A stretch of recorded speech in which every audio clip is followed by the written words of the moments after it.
네, 오늘은 복음에 대해서 공부하겠습니다. 복음. 네, 우리가 이제 교회에 나오게 되면 많이 듣는 말 중에 하나가 이제 복음이거든요. 네. 그럼에도 불구하고 복음을 한번 설명해봐라. 그럼 막상 이렇게 물어보면은 이 복음이 뭐지? 이런 경우가 굉장히 많아요. 근데 이거 굉장히 큰 문제입니다. 왜냐하면은 우리가 이제 주님을 섬기는 거는 복음 때문에 섬기는 거거든요. 무엇보다도 우리가 구원받았다 하는 것이 복음 때문에 구원받는 거예요. 근데 복음을 잘 모른다. 그러면은 구원의 확신이 없는 거고, 구원의 확신이 없으면은 구원에 대한 감사가 없고, 그러다 보면은 주님을 예배하는 것이 이게 형식이 되게 되는 거예요. 어떤 경우는 복음을 모르면은 사실은 구원받지도 못한 거예요. 그냥 복음을 모른 채 신앙생활을 30년, 40년 했어요. 그러다 보니까 직분도 줘요. 장로님까지 됐어요. 어떤 경우는 목사님도 됐어요. 근데 복음을 몰라. 그럼 아까 말했지만은 복음을 믿고 구원받는 거거든요. 그러니까 복음을 모르고 신앙생활하게 되면 사실은 구원받지 않은 거예요. 그럴 수도 있습니다. 그렇기 때문에 이 복음이 굉장히 중요해요. 우리가 말씀으로 돌아가자 그러는데 성경 말씀으로 돌아가야죠. 바로 이 성경 말씀이 뭐냐? 성경 말씀이 뭐냐 할 때 그 말씀은 복음이에요. 이걸 잘 아셔야 돼요. 그러니까 사실은 이렇게 많은 성도들이 복음을 모르는 데에는 첫 번째 책임은 말씀을 가르치는 사역자들에게 있어요. 왜? 말씀 사역자들은 말씀을 가르쳐야 되는데 말씀이 뭐라고요? 말씀이 복음이란 말이에요. 복음. 그러니까 복음을 가르쳐야 되는데 복음을 안 가르쳤단 말이에요. 그러니까 우리가 아닌데 우리 목사님은 말씀대로 하시는데요. 말씀대로 한다고 복음 가르치는 게 아닙니다. 우리 목사님은 신학교 나왔는데요. 우리 목사님은 신학 박사님인데요. 전혀 문제 없겠죠. 그거 갖고 보장 못합니다. 신학교에서 복음 가르쳐주지 않아요. 신학한다고 복음을 아는 게 아니에요. 이 복음은 신학으로 아는 게 아니에요.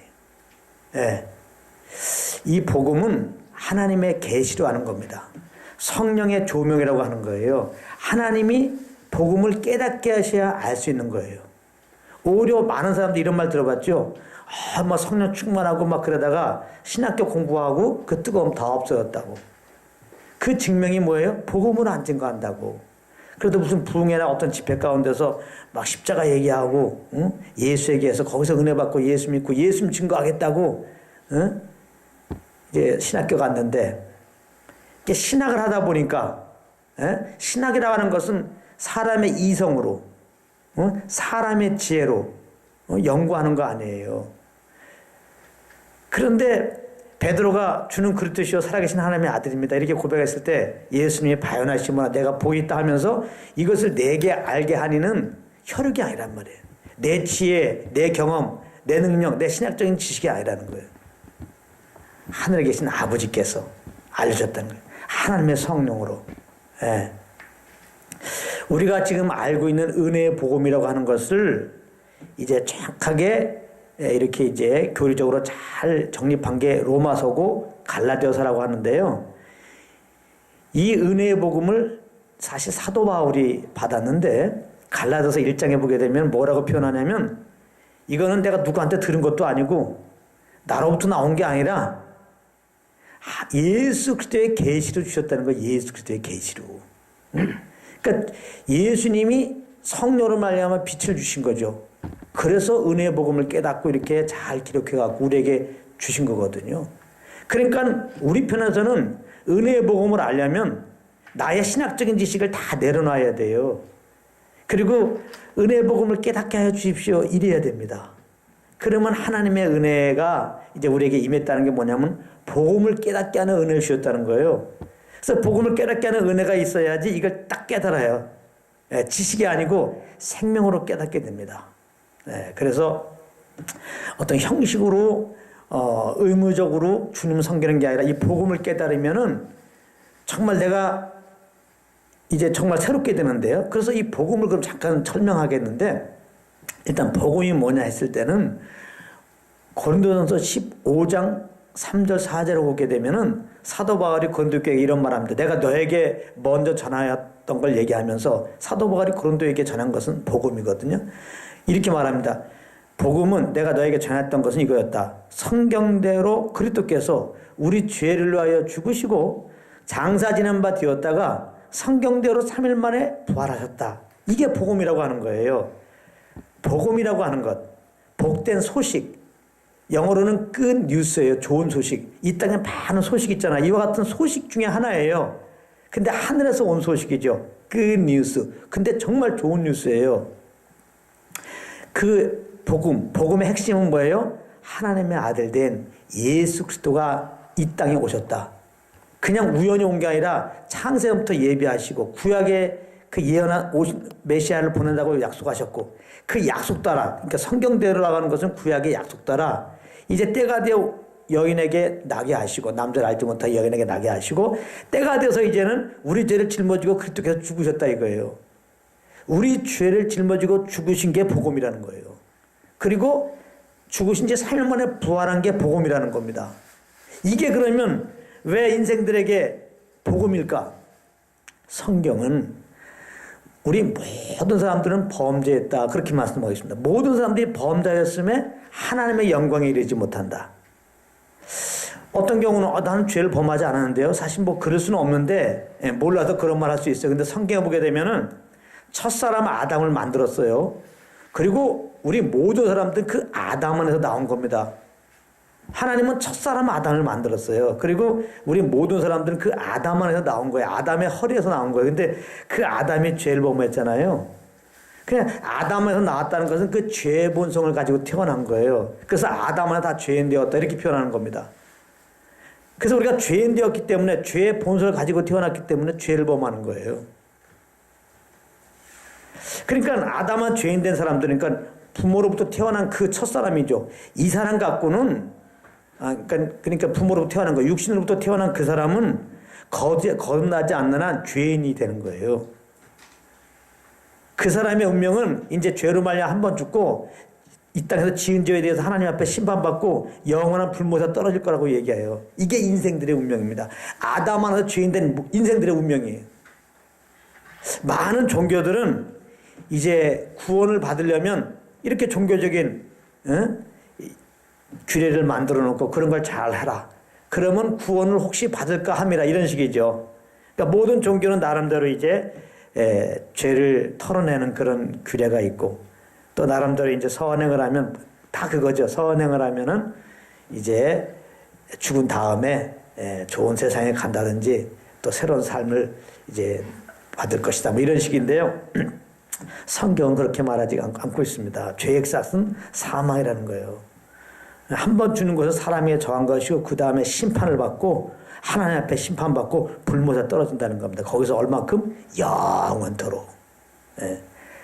이 죄산 받는 길은 다시 말하면 우리의 어떤 선행에 있지 않다는 거예요. 우리의 어떤 종교적인 행위에 있지 않다는 거예요. 이미 우리는 죄인이기 때문에 엎질러진 물 같은 거예요. 주워 담을 수가 없어요. 죄는 이미 아담의 죄를 범했어요. 그 죄의 본성을 가지고 태어난 인생들, 그러므로 말미암아 생각하고 말하는 게 다 죄를 범하고 있는 인생들은 이 죄에 대한 대가를 받고 형벌을 받고 지옥 가는 것밖에 없는 거지. 이 죄를 해결하기 위해서 우리가 좋은 생각을 한다든가, 요새 막 관상기도 있는데 이거 진리 아닙니다. 뭐 선행을 한다든가, 뭐 종교적 활동을 열심히 한다고 해서 죄가 벗어지는 게 아니에요. 죄인으로 태어나서 이제 한 번 죽고 심판받아 불모져 가는 거예요. 그런 이제 운명의 인생들은, 그러니까 하나님 볼 때 사람들이 뭐 그래도 조금 더 딴 사람보다 더 돈이 많고 뭐 권력을 갖고 막 그러면 성공했다고 그러고 좋아하고 그러잖아요. 하나님은 너무 안타까운 거예요. 그래봤자 죄인인데 어차피 한 번 주는 거, 너는 그 다음에 신발 먹고 지옥 가. 너에게 가장 필요한 것은 죄사함이야. 죄에서 구원받는 거야.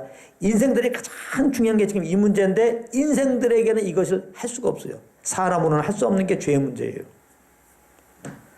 근데 사람들은 지금 모르죠. 몰라도 아이들 태어날 때 보면 울면서 태어나잖아요. 웃으면서 안 태어나. 자기도 모르지만 무의식 중에 난 죽었다 아마 생각하나 봐. 그래서 응애 우는 것 같아요. 예. 나는 이제 살라고 나온 게 아니라 죽으러 나온 꼴이 되는 거예요. 그래서 진짜 하나님은 거룩하신 분인데 거룩하신 하나님 아버지 앞에서 하나님 앞에서 죄인들은 심판받아야죠. 하나님은 공의로우신 분이기 때문에 가차 없습니다. 심판하시고 다 불못에 집어넣어요. 근데 지금 금방 복음을 얘기했잖아요. 복음은 뭐냐? 하나님은 거룩하신 분이지만 또한 사랑이시라는 거예요. 할렐루야. 이게 중요합니다. 이게 중요해요. 하나님은 거룩하신 분이지만 사랑의 하나님이에요. 거룩하신 하나님 앞에 죄인이 있으면은 심판밖에 없어요. 다시 말하면 우리가 하나님을 직접 만나면 그 심판밖에 없어요. 근데 하나님은 사실은 창세전부터 우리가 하나님이 하나님의 형상 따라 사람의 모양을 만들면 이렇게 사단이 죄를 범하게 하고 연약해서 죄를 범할 것을 아시고 만드신 거죠. 그러면 어떻게 할까? 죄에서 구원해갖고 우리 자녀 삼으셔야지. 사실 하나님이 우리를 만들 때는 자기 아들들 되기 원한 거거든요. 에베소 1장에. 그래서 그리스도를 이미 예비하신 거예요. 죄를 범하면 제2위 되시는 성자 하나님을 보내서 사람의 모양으로 나게 하셔서 우리 죄를 대신 짊어지고 죄값을 치르게 하시고 이제 그리스도 안에서 이제 새로운 이제 새 생명으로 거듭나게 하시고 하나님의 아들 삼으려고 이런 사실 계획 가운데 아무 생각 없이 뭐 보내고 죄를 범했더니 부랴부랴 이걸 어떻게 같이 연구에다가 예수 보내고 그런 게 아니에요. 하나님의 큰 이제 경륜 아래서는 하나님의 형상으로 만들고 궁극적으로 우리를 자녀 삼기 원하는 거예요. 그러니까 사단도 결국은 하나님의 그런 경륜을 이루는 도구가 될 뿐이에요. 그래서 이제 창세전에 그리스도를 예배했다는 것이 이게 얼마나 큰 사랑이에요. 마치 아이가 태어날 때 자기가 태어나니까 부랴부랴 뭐 먹더라 준비하고 뭐 기저귀 준비하고 그런 부모 없죠. 이미 낳기 전에 다 준비하죠. 예배하신 하나님 들어보셨습니까? 우리를 만들기 전에 이미 죄에서 구원하시려고 그 아들을 예배했단 말이에요. 에베소 1장에 창세전에 그리스도 안에서 우리를 예배하셨다. 그게 이제 사랑의 하나님이거든요. 사랑의 하나님. 그래서 사랑의 하나님의 입장에서 볼 때는 우리가 물론 죄를 범했어요. 그래서 거룩한 하나님 입장에서 보면 심판해야 되지만 또 하나님은 거룩한 하나님이시지만 사랑의 하나님이에요. 사랑의 하나님 볼 때는 이거 안 되는 거. 너무 사랑하는데 죄를 범해서 어디 가요? 심판 받고 지옥 가게 생겼으니까 어떻게 하면 살려야 되겠어요. 이게 부모님 마음이죠. 자녀가 아프면은 내가 대신 아팠으면 좋겠어. 그거잖아요. 그러니까 하나님이. 그래서 이런 하나님은 사랑의 하나님이기 때문에 이게 그리스도를 예배하신 거예요. 그리고 정말 보낸다고 구약에 약속하신 것이고 정말 때가 되어 이 땅에 보내셨어요.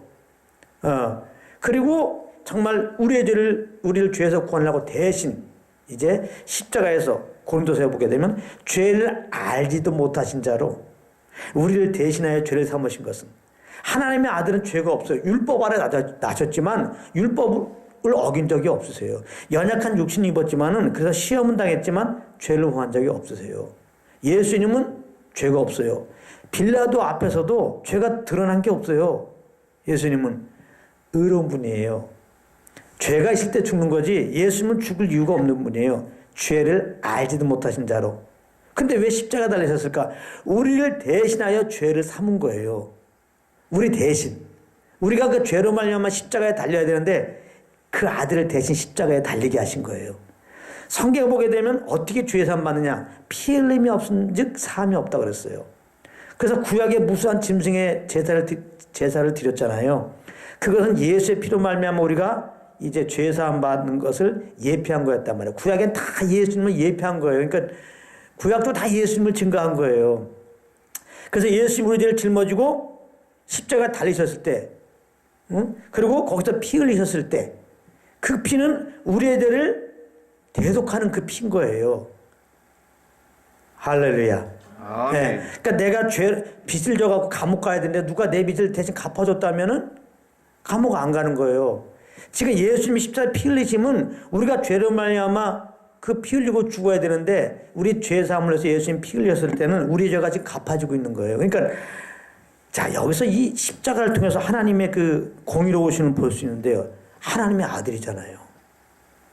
그렇지만 우리 대신 죄가 돼갖고 딱 달리시니까 예수님이 십자가에 딱 달리셨을 때 하나님이 고개를 돌리시잖아요. 세상에 캄캄해지잖아요. 그 저절에 넣는 겁니다. 죄에 대한 무서운 심판을 내린 거잖아요. 거룩하신 하나님. 그 아들이라도 우리 죄를 짊어지고 죄로 달리니까 그대로 심판하잖아요. 예. 그래서 십자가를 통해서 하나님의 공의가 나타난 거고 예수님이 그 피 흘림으로 말미암아 어떤 일이 벌어지냐 하나님의 공의가 만족된 거예요. 예. 이 죄가 사함받으려면 피 흘려져야 되는데 예수님이 거룩한 그 예수님이 죄 없는 그분이 우리 죄를 대신하여 그 피 흘렸을 때 그 피는 이제 하나님의 그 죄인에 대해서 심판하려고 하나님의 그 심판을 멈추게 할 수 있는 겁니다. 하나님의 공의를 만족케 하는 거예요. 또 죄인들에 대한 율법의 요구는 죽으라는 거예요. 율법을 못 지키면 율법은 죽으라고 이제 얘기하는 겁니다. 그러니까 율법 아래는 정죄밖에 없고 결국 율법 아래 살면 사망밖에 없는데 그 율법의 요구 따라서 예수님이 대신 십자가에 달려서 죽으셨잖아요. 그래서 예수님을 다 이루셨다는 의미, 우리 죄를 이제 갚아주기 위해서 죄에서 자유케 하기 위해서 구원하기 위해서 십자가에 피 흘리심으로 이제 다 이루셨던 것이고 또 율법에 마침이 했다고 그랬잖아요. 예수님이 죄인들에게 율법 요구하는 것은 죽음인데 예수님이 우리 죄를 짊어지고 십자가에 피 흘림으로 말미암아 예수 안에서 율법은 마침이 된 거예요. 그래서 그리스도 안에 있는 자들은 이제 문자적으로 율법을 지킬 의무가 없어요. 그래서 율법이 폐하였다는 거예요. 법조문으로서는 율법은 폐하였다. 예? 우리가 율법을 지켜서 구원받을 수 없잖아요. 율법은 죄를 깨닫게 하는 것이고. 예?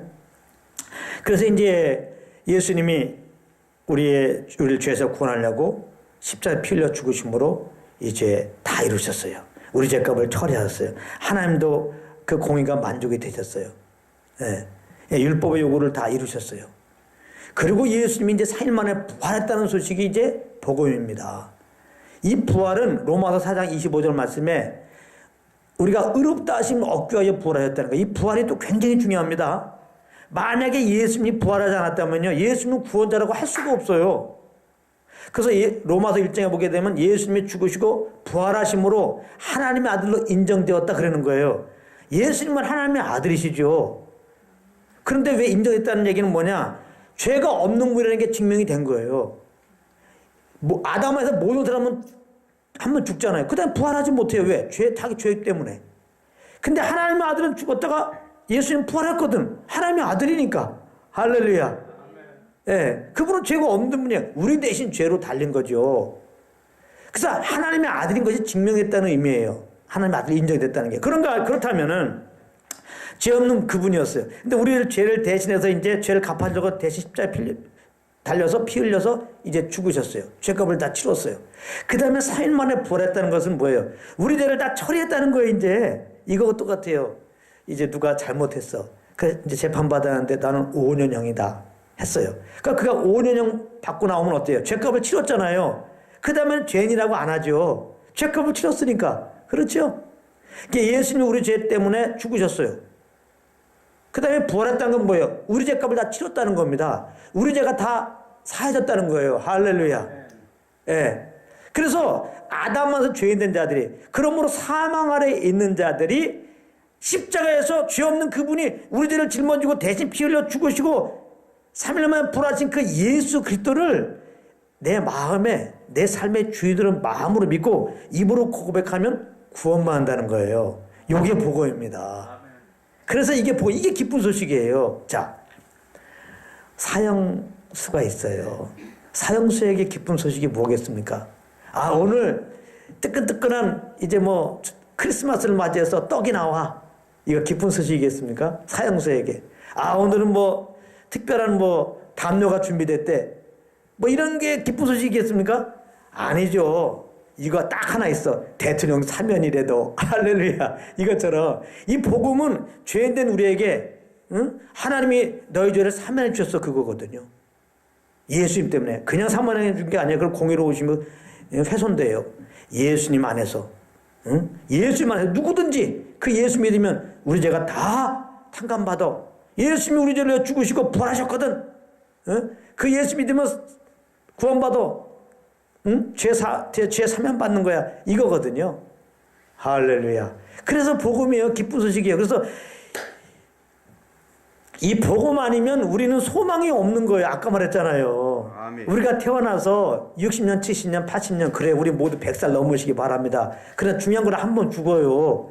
그 다음에 심판받는다는 거니까 심판받는다니까요. 그 다음에 영원한 불못에 가는 거예요. 근데 예수님이 십자가에서 우리 죄를 짊어지고 그 피 흘리시고 4일 만에 부활하심으로 말미암아 그 예수를 믿으면은 누군지 그 피로 말미암아 죄사함 받고 영원한 생명을 받고 하나님의 자녀가 되었고 이제는 사망의 생명으로 옮긴 자가 돼가지고 심판에 이르지 않고 예수 믿고 구원받은 걸 하나님의 자녀가 되잖아. 죽으면 어디 가요? 아버지 집에 가죠.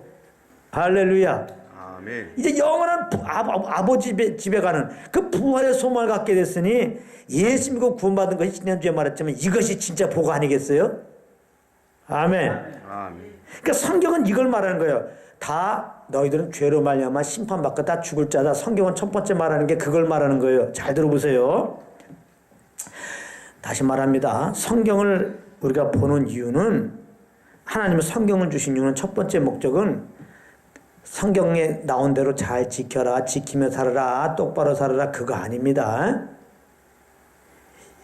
이거 굉장히 중요한 말입니다. 여러분들 그 요리책을 누가 썼다 그러면 요리책을 쓴 이유는 뭐예요? 어떻게 하면 요리 잘하는 법이죠? 누가 바둑책을 썼다 그러면 어떻게 하면 바둑을 잘 둘까 그거죠? 요리책 보면서 성공하는 법, 요리책 보면서 우울함을 이기는 법, 요리책 보면서 부동산에 대해서 알려고 그런 거 봅니까? 또 바둑책을 보면서 경제에 대한 거, 문화에 대한 거 그걸 근거로 해서 설명하면 그게 정상적인 사람입니까? 잘 들어보세요. 성경은 우리가 죄인인데 지금 말한 거 다예요. 하나님이 사랑하셔서 그 아들을 보내서 십자가에서 대신 우리들을 처리케 하시고 부활케 하심으로 말미암아 믿는 자에게 영원한 구원을 베푸신다는 게 성경 말씀이에요. 즉 우리에게 영생을 주는 책이란 말이에요. 그러니까 영생에 대해서 알려면 성경을 봐야 돼요. 그러니까 성경을 전한다는 것은 영생을 전한다는 것이고 복음을 전하는 거예요. 그러니까 이 복음 외에 성경을 인용하면서 전하는 것은 다 잘못된 거예요. 또 성경을 보면서 다른 목적으로 성경을 보는 게 다 잘못돼요. 복 받으려고. 예? 복 받으려고 성경 보잖아요. 아닙니다. 영생에 복 받으려고 성경 보면 아멘이야. 그 외에는 아무 잘못됐어. 또 예수 믿어서 영원한 복 받았다 이렇게 선포하면 맞는 거예요. 그러나 다른 복을 얘기하면 다 잘못된 거예요. 성경을 인용하면서 성경이 이렇게 말했습니까? 여러분들 이렇게 살아서 이런 복 받으라. 다 잘못된 겁니다. 네, 성경은 영생복 얻으려고 하는 거예요. 이걸 보고 하늘의 신령한 복이라고 하는 거예요. 예수 믿으면 하늘의 신령한 복을 받았어요. 이미 죄사함 받았잖아요. 영생 받았잖아요. 복에 그런 대신 예수님을 영접했잖아요. 하늘나라에 산소망을 가했잖아요. 할렐루야. 뭐가 더 필요해요? 이 땅의 복은 다 썩어 없어질 것인데. 근데 왜 자꾸 율법을 얘기하면서 이걸 지키면 복 받는다. 복 받고서 신앙생활 하는 걸 얘기하잖아요. 이거는 복음이 아니에요. 율법이지. 지난주에 말했어요. 이렇게 성경에서 지키면 복 준다. 이렇게 하면 저주받는다. 그러니까 이렇게 지켜서 복 받으라. 라고 신명기 28장 인용하면서 얘기하면 뭐 한다고 그랬어요? 저주받는 거라고 그랬어요. 우리는 연약한 율법을 못 지키기 때문에. 근데 많은 경우 예수 믿고 구원받은 다음에 이 보험으로 증가하고 계속 율법적으로 증가하니까 성도들이 다 눌려있어. 그렇게 말씀을 증가하는 목사님도 눌려있단 말이에요. 네? 왜 눌려있을까? 우리 그런 경우 있죠. 그러니까 얼굴만 봐도 눌려 계셔. 네? 새벽기도 하셔서 그런가? 철야기도 하셔서 그런가? 나중에 이제 제가 또 말씀드리겠지만 철야기도 새벽기도 잘 아셔야 돼요. 복음 안에서 하지 않으면 다 종교입니다. 종교는 특징이 껌껌해요, 얼굴이. 종교는 내가 하는 거니까. 내가 이런 행위로 말려면 주님 만나려고 하는 거니까. 자유함이 없어요. 내가 이렇게 행위를 해서 만나려고 기준을 세우지만은 그 기준 따라 당당하게 살아갈 수 있습니까? 항상 정죄 가운데 있는 거예요. 그리고 피곤해도 해야 되는 거예요. 왜냐하면 이 기준에 못 미치면 주님이 안 받아주시니까. 늘 말합니다. 복음은 뭐라고 그러냐? 복음은 경건치 아니하여서 진짜 하나님 기준에 우리가 못 미치죠. 경건치 아니하였어요. 일을 아니했어요. 율법을 형편없이 못 지켰어요. 죄인이에요. 진짜 죄덩어리예요. 복음은 뭔지 압니까? 그래서 심판받아야 돼요. 근데 하나님은 우리를 사랑해서 그 아들에게 대신 이 죄에 대한 심판을 대신 받게 하신 거예요. 그리고 그 아들 믿는 자들마다 의롭다 하신다는 거예요. 의롭다 하심, 이 의롭다 하심 뭐예요? 율법을 다 지키면 의롭다고 하세요. 율법을 다 지킨 것처럼 여겨주시는 거예요. 이게 복음이에요. 그러니까 복음 예수 믿으면 날 의롭다고 하시는 거예요. 할렐루야. 이야, 이게 얼마나 감사해. 이게 너무나 감사해. 나를 의롭다고, 나 죄인인데요. 너는 의로워. 아니, 난 죄인입니다. 의롭다니까. 내 아들 봐. 너희 죄를 다 대신에 짊어졌잖아. 너희 죄 다 탕감 받았어. 나는 예수의 편한 너희 죄를 기억지도 않아. 너는 의로운 자야. 이걸 자꾸 전해주면은 내가 이렇게 죄책감 있다가도 이미 나는 죄사 받고 의인 되었네. 할렐루야. 다시 감사가 되잖아요. 예? 자, 그러면 예수 믿고 구원받은 자면 어떻게 살라고 말합니까? 말씀 따라 살라고 얘기해야지. 율법 지키며 살아가야지. 그럴듯하죠? 그럴듯하죠? 그렇지 않습니다. 예수 믿고 구원받은 다음에 또 율법을 지킨다든가 또 신약에 있는 말씀 뭐 이렇게 해라 저렇게 해라 법이 있잖아요. 그걸 지키라고 그러면 여러분 또 눌립니다. 자, 좋아요. 항상 기뻐하라, 쉬지 말고 기도하라, 범사에 감사하라. 이게 또 하나님의 뜻이라는 거예요. 이제부터 항상 기뻐하고 쉬지 말고 기도하고 범사에 감사하며 사시기 바랍니다. 딱 들으면은 그게 하나님의 뜻이라니까. 또 내가 마음을 정하고 할 수 있을 것 같은 아멘. 나가자마자 눌려요. 나가자마자. 나가자마자 날씨가 추우면 아이씨 날씨가 왜 이래 벌써. 차 몰고 가다가 차 끼어들면 이게 안 됩니다. 안 돼요. 그래서 하나님 말씀은 궁극적으로 예수 믿고 구원받은 자들이 그렇게 살아야 돼요. 물론. 그래서 말씀은 바르게 함과 온전케 함으로 참 유익한 책이에요. 교훈과 책망과 바르게 함과 의로 교육하게 유익한 책이에요. 그러나 어디까지나 지침서입니다. 예수 믿는 사람들이 이렇게 살아가라고 지침을 줘요. 그렇다고 이런 얘기를 하면서 너희들 힘으로 이걸 지켜라. 그럼 율법적이 되는 거예요. 그러니까 다 눌리는 거예요. 목사님부터 눌린다니까요. 목사님들 누른 이유가 다른 게 없어요. 목사님들은 말씀만 연구하고 말씀만 전하고 있는데 왜 눌리지? 복음을 모르시니까 그래요. 이 말씀을 내가 지켜드리려고 할 때 눌리게 되는 거예요. 목사 할아버지라도 안 되니까. 그래서 제가 지금 다시 복음을 전해드리는 거예요. 그러면 어떻게 하지 그러면? 그래서 복음은 어디까지 알아야 되냐면 십자가 죽으시고 부활한 예수를 믿음으로 죄 사함 받고 예수님의 생명으로 이제 우리가 하나님의 자녀가 되었다. 영생 얻었다. 그 다음에 이걸 알아야 돼. 영생 얻은 자들은 예수의 생명을 겁난 자들은 하나님의 성령을 모셨다. 할렐루야. 하나님을 모신 자가 된 거예요. 그래서 예수 믿고 구원받은 자들은 어떤 행위로 주님을 섬기고 행위로 주님 만나는 게 아니라 그런 행위로 말하면 도대체 하나님 만날 수 없는 죄인인데 예수 믿었더니 나를 구원하여 주시고 새롭게 하신 다음에 아주 내 안에 오셔서 나와 교제하자는 거예요. 그래서 나만 따라오라는 거예요. 그냥 성령 인도만 받으라는 거예요. 그게 예배라는 거예요. 그래서 예수 믿기 전에는 율법 아래 있다는 걸 법 아래 있다는 거예요. 법적인 관계. 법적인 관계는 법을 지켜야죠. 못 지키면 심판받아야 돼요. 그러니까 예수 믿고 구원받는 사람들을 율법적으로 섬기게 되면 어떻게 되냐면은 법적으로 섬기게 되는 거예요. 잘못하면 자녀가 안 될 수 있어. 그래서 구원 취소가 나오는 거예요. 그건 율법적인 사고방식이 나오는 거예요. 복음은 예수 믿으면 예수의 생명을 겁나서 우리 하나님의 자녀가 되는 거예요. 하나님 우리 아버지가 되고 아버지 아들 관계는 법된 관계가 아니라 사랑의 관계예요. 할렐루야. 이걸 잘 아셔야 돼요. 그래서 잘 보세요. 부모와 자녀 간은 자녀가 좀 잘못해도 혼낼 수는 있지만은 내 자녀 아니야. 이렇게는 안 되잖아요. 그러나 그 아버지가 우리 아버지가 무슨 회사를 경영해요. 그럼 회사 방침이 있잖아요. 법정 관계죠. 종업원들과. 그래서 그 규율을 자꾸 어기게 되면 이렇게 좀 징계하다가 계속 어기면 어떻게 돼요? 잘라요. 법정 관계니까. 그러니까 자녀는 그렇게 될 수 없다는 거예요. 그러니까 우리는 법정 관계가 아니라 사랑의 관계로 된 거예요. 할렐루야.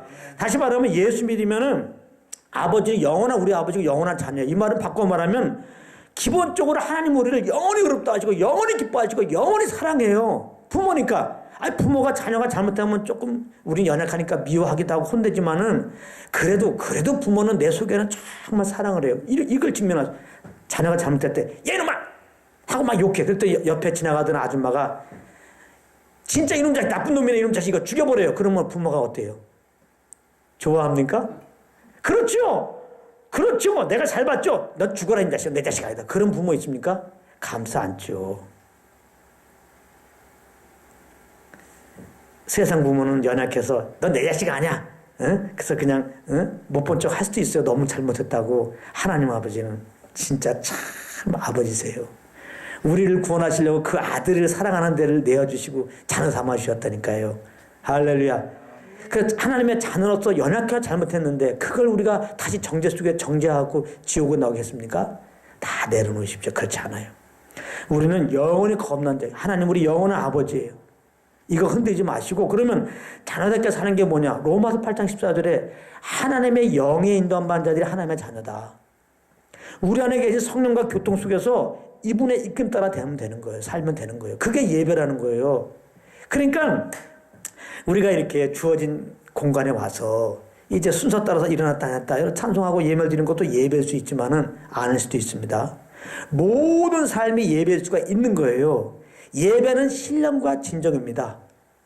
신령이라는 것은 성령님 안에서 진정, 진리 안에서 성령님의 진리로 인도하시는데 그러니까 성령과 교통소에서 그분의 인도함을 따라서 하면 그게 다 예배가 되는 거예요. 그러니까 주어진 아무리 공간에서 성령을 무시하고 성령님을 하나님의 사랑과 예수의 은혜를 우리에게 말씀하시죠. 그 주님의 구원의 은혜 감사함이 아니라 자기의 의로 습관적으로 또 주님께 예배 드린답시고 와갖고 찬송하고 기도가 아무리 잘해봤자 충성봉사해봤자 그 예배가 아니라 종교활동이지. 그러나 성령과 동행하면서 너무나 감사함으로 나를 구원한 주님께 감사함으로 주님이 그런 감사함으로 이런 마음을 주셔서 주님을 와서 예배한다면 다 예배죠. 마찬가지로 모든 삶이 가정이라든가 직장 모든 삶이 항상 성령과 동행하면 구원의 은혜 주시고 하나님의 사랑 알려주면 감사함으로 그런 일들을 하면 다 예배가 되는 거예요. 할렐루야. 이게 이제 너의 몸을 거룩한 산자에서 드리는 거야. 이게 너희들의 영적 예배라는 거예요. 할렐루야. 예? 그러니까 이 복음을 아는 게 이렇게 중요한 거예요. 복음을 알면 정말 우리가 믿음으로 구원받고 그러니까 잘 보세요. 우리가 구원받기 위해서 내가 할 건 아무것도 없어요. 예수님이 다 하셨어요. 믿으면 돼요. 자, 구원받은 이후에도 주님을 기쁘게 하기 위해 살아야죠. 하나님을 기쁘게 하기 위해서 내가 할 수 있는 게 내가 할 게 없다는 거예요. 우리에게 안 맡겼어요. 우리 안에 계신 성령을 쫓아가면 그게 하나님을 기쁘게 해드리는 거예요. 그래서 로마서 6장 로마서 6장에 보게 되면 굉장히 귀한 말씀. 이제는 율법에서 벗어났으니까 해방됐으니까 영의 새로운 것을 섬겨야지 율법 조문을 지키는 의문에 묵은 것은 하지 말라는 거예요. 의문에 묵은 것이라는 것은 어떤 내 행위로 하나님과 관계를 맺고 내 행위로 하나님을 기쁘게 해드리고 그 대가로 물론 뭐가 복받겠다고 하는 거. 이거 율법주의고 이제 예수 믿으면은 이런 율법적인로 섬기는 게 아니라는 거예요. 이제는 영의 새로운 것을 섬기라는 것은 예수 믿고 구원받은 우리들 안에 성령님이 계시니까 성령님이 진리로 인도하신다. 즉 하나님이 기뻐하는 삶으로 인도하시니까 이제는 성령에만 이끌림 받아 살아라. 할렐루야. 그래서 성령에 이끌려 받는 것이 그게 예배예요. 그래서 빌립보서 4장에 보게 되면 참 할례당인데 예수 믿는 자들은 참 할례당이 뭐냐? 빌립보서 4장에 성령 안에서 봉사하며 worship in spirit이에요. 그래서 성령의 이끌림 받으면 그게 예배예요. 그러면 성령의 이끌림 받는 게 뭐냐? 다른 거 아닙니다. 내 안에 진짜 와 계세요. 이분이 우리에게 소원함을 주세요. 빌립보서 2장 13절에 너희로 소원을 두고 하나님의 기쁘신 뜻을 위하여 소원을 두고 행하신다. 우리 마음속에 소원함을 주시는 대로 우리가 움직이면 돼요. 내가 정말 나를 구원한 예수님을 주님의 주권, 나의 주인으로 인정하고 나의 삶을 주권으로 나의 삶의 주권을 주님께 딱 인정하고 내가 정말 주님의 영광을 살겠습니다. 그것은 내가 무슨 어떤 행위로 주님께 나가는 게 아니라 그러므로 이제 나를 인도하시는 성령님과 교통 속에서 이분이 주는 소원함을 따라서 움직이면 그게 예배가 되는 것이니 오늘도 아마 주님 앞에 나갈 때 마음에 이런 소원함이 오셔서 주셔서 이렇게 감사함으로 이 자리에 나온 줄 압니다. 이게 예배야 그냥. 할렐루야. 나와서 예배드리는데 노래 부를 때마다 막 틀려 막 목감 걸려갖고 막 음정 틀려. 그래도 하나님은 예배. 할렐루야. 헌금 내는데 마침 또 헌금을 안 갖고 갔네? 안내도 예배. 예배 시간에 모르고 피곤해갖고 졸았네? 졸아도 예배. 할렐루야. 성령 이끌림 받는 게 이렇게 중요한 거예요. 주영이는 그냥 자유하면서 주님 성경엔 너무나 자유하는 거예요. 예, 이제 다음 시간부터 더 구체적으로 주영이는 자유함이 있거든요. 복음 안에서 성령 안에서 자유하게 주님 섬기는 것들도 나누도록 하겠습니다. 항상 복음을 믿고 성령과 동행함으로 늘 주님을 아는 자리에 가시기를 예수님으로 축복합니다. 아멘.